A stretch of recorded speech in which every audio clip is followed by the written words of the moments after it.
In the early hours of dawn, when the world still sleeps, a decision is being made that could alter the course of history.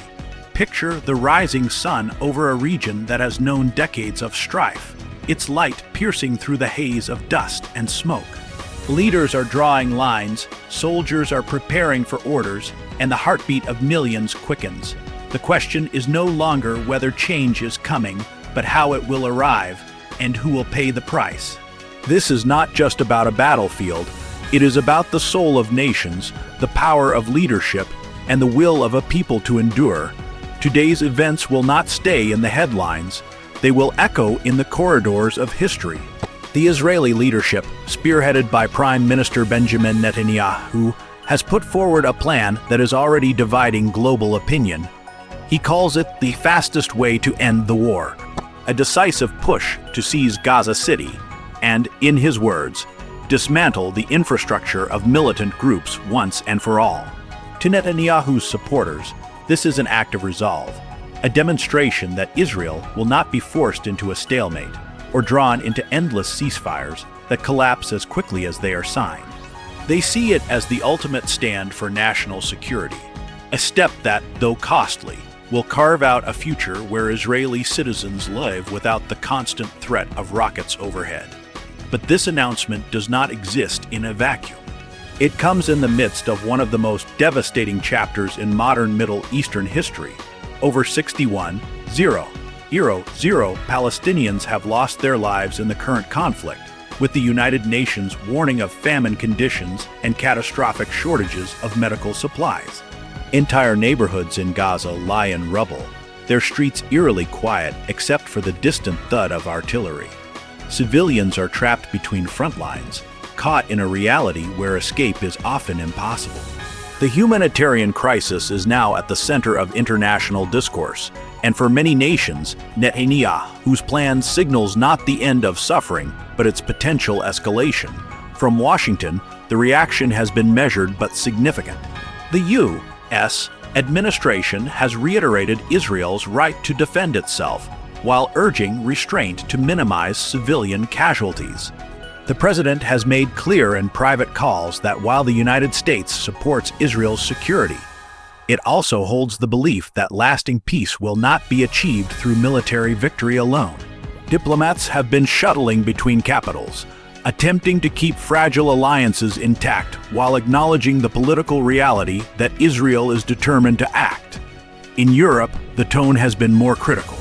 The French president has condemned the offensive outright, calling it disproportionate and a breach of humanitarian norms.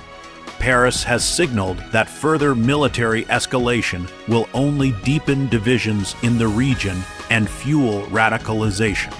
Germany, while traditionally supportive of Israel, has expressed deep concern over the civilian toll, with the Chancellor urging an immediate pause to allow humanitarian aid into Gaza.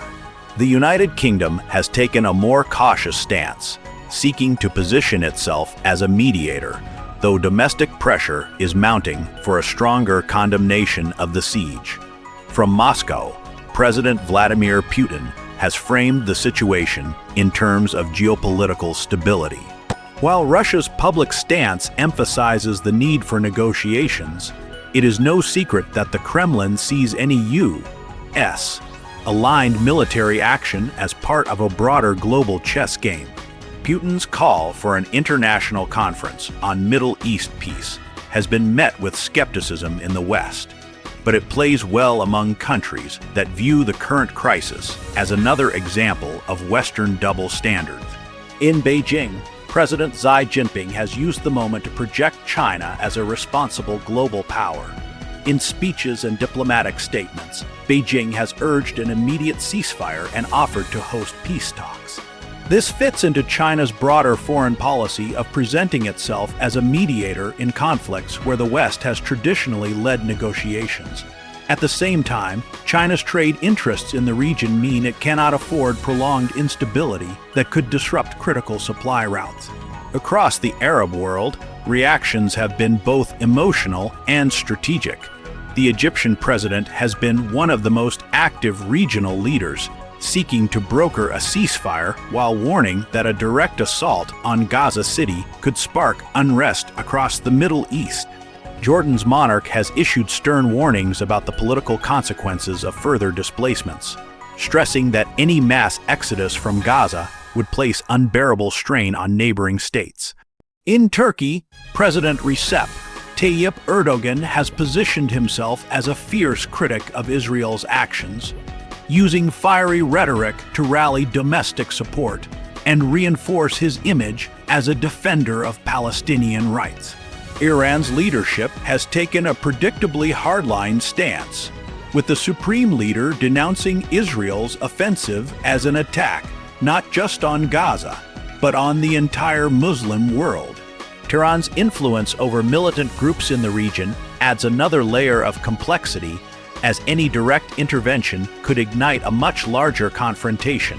For Iran, the events in Gaza are intertwined with its broader resistance strategy against U.S. and Israeli influence in the Middle East. Meanwhile, in the streets of cities across the globe, public opinion is making itself heard. From New York to London, from Cairo to Jakarta, protests have erupted, drawing attention to the humanitarian toll of the conflict. Social media has amplified these voices, creating a digital arena where narratives clash, and public sentiment can influence political decisions in real time. Inside Gaza, the human cost is visible in every shattered building and every crowded hospital ward. Aid agencies warn that without immediate relief, deaths from hunger and disease could soon outnumber those from direct military action. Yet, despite these warnings, the machinery of war grinds on. Israeli forces are amassing along the coastal approaches, their movements suggesting that the offensive could begin within days. The sound of drones and warplanes overhead is a constant reminder to Gaza's residents that the battle is not far away. Netanyahu's supporters argue that history rewards decisive action. They point to past conflicts where Israel's strength on the battlefield translated into more favorable negotiating positions. They claim that removing militant leadership in Gaza could open the door to a new political reality, one where Israel's borders are more secure and its citizens less vulnerable. Critics, however, warn that military victory without a political solution is a mirage, that even if Gaza City falls, the underlying grievances will remain, ready to erupt again. In this charged environment, the role of the United Nations has been both vital and limited. UN officials continue to call for an immediate ceasefire and unimpeded humanitarian access, but enforcement remains elusive. The Security Council is divided, with vetoes from major powers blocking unified action. As diplomats argue in New York, the reality on the ground shifts by the hour. The geopolitical implications stretch far beyond the Middle East. Energy markets are reacting to the instability, with oil prices fluctuating as traders assess the risk of wider conflict. Shipping routes in the Mediterranean are being closely monitored, and defense ministries across Europe are reassessing their military readiness in light of potential spillover effects. In Africa, leaders are watching closely, mindful of how the crisis could inflame tensions in their own countries. The president of South Africa has spoken out strongly against the offensive, drawing parallels to his nation's own struggle against oppression. In Nigeria, the government has issued statements urging dialogue, reflecting a broader African Union position that peace is preferable to military confrontation. Latin America, too, is adding its voice to the chorus. The president of Brazil has condemned the assault and called for an emergency meeting of regional leaders to craft a joint response. Argentina and Chile have issued similar statements, aligning themselves with the growing bloc of nations calling for restraint. Yet, amid the condemnations and calls for peace, Israel's leadership appears resolute. For Netanyahu, this is as much about political survival as it is about national defense. Domestically, he faces mounting pressure from hardliners who see any delay as weakness, and from moderates who fear that without a decisive victory, Israel will be locked into an endless cycle of violence. The stakes are not just military, They are political, personal, and existential. For the Palestinian leadership, fragmented and weakened, the challenge is equally immense. While some factions are calling for continued resistance, others are quietly exploring diplomatic channels in the hope of securing a ceasefire before Gaza City becomes the center of another catastrophic siege. The internal divisions complicate efforts to present a united front in negotiations, giving Israel more leverage on the battlefield and at the negotiating table. As the world watches, the choices made in the coming days will determine not only the fate of Gaza and Israel, but also the stability of the wider region. Leaders across the globe are calculating their moves, weighing domestic opinion against strategic interests, and deciding how far they are willing to go to influence the outcome. For the people living under the shadow of this conflict, the political calculations of presidents and prime ministers are secondary to the urgent question of survival.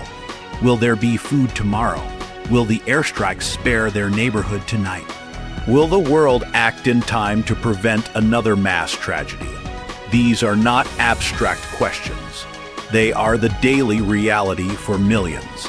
And in the end, whether history records this as the moment when the path to peace was found, or as another dark chapter in a seemingly endless conflict, will depend on the courage and vision of leaders who understand that true patriotism lies not only in defending one's borders, but also in safeguarding the humanity that binds us all.